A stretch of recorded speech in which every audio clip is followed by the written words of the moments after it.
Samuel 28. In those days, the Philistines gathered their forces to fight against Israel. Achish said to David, "You must understand that you and your men will accompany me in the army." David said, "Then you will see for yourself what your servant can do." Achish replied, "Very well, I will make you my bodyguard for life." Saul and the medium at Endor. Now Samuel was dead, and all Israel had mourned for him and buried him in his own town of Ramah. Saul had expelled the mediums and spiritists from the land. The Philistines assembled and came and set up camp at Shunem, while Saul gathered all Israel and set up camp at Gilboa. When Saul saw the Philistine army, he was afraid. Terror filled his heart. He inquired of the Lord, but the Lord did not answer him by dreams or Urim or prophets.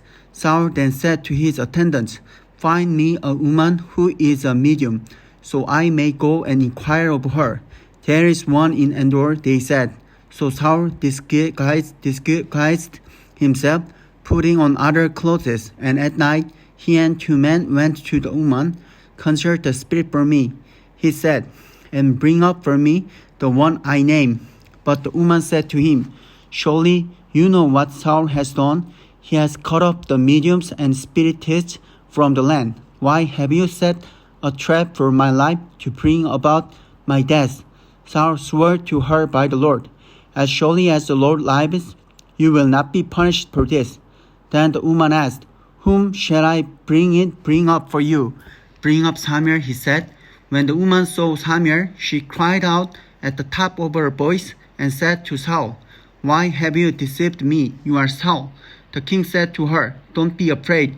What do you see?" The woman said, "I see a ghostly figure coming up out of the earth." "What does he look like?" he asked. "An old man wearing a robe is coming up," she said. Then Saul knew it was Samuel, and he bowed down and prostrated himself with his face to the ground.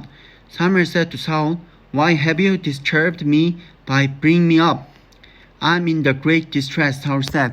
"The Philistines are fighting against me, and God has departed from me. He no longer answers me, either by prophets or by dreams. So I have called on you to tell me what to do." Samuel said, "Why do you consult me? Now that the Lord has departed from you and become your enemy, the Lord has done what he predicted through me. The Lord has torn the kingdom out of your hands and given it to one of your neighbors, to David, because you did not obey the Lord or carry out his fierce wrath against the Amalekites. The Lord has done this to you today.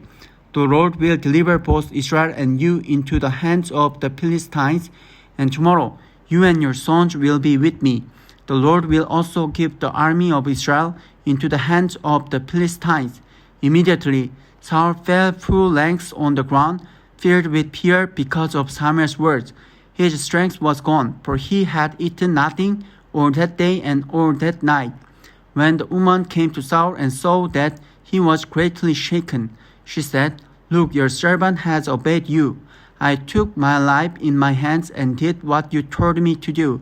Now please listen to your servant and let me give you some food so you may eat and have the strength to go on your way."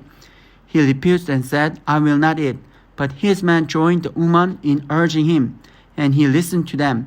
He got up from the ground and sat on the couch. The woman had a fattened calf at the house, which she butchered at once. She took some flour, kneaded it, and baked bread without yeast. Then she set it before Saul and his men, and they ate. The same night they got up and left.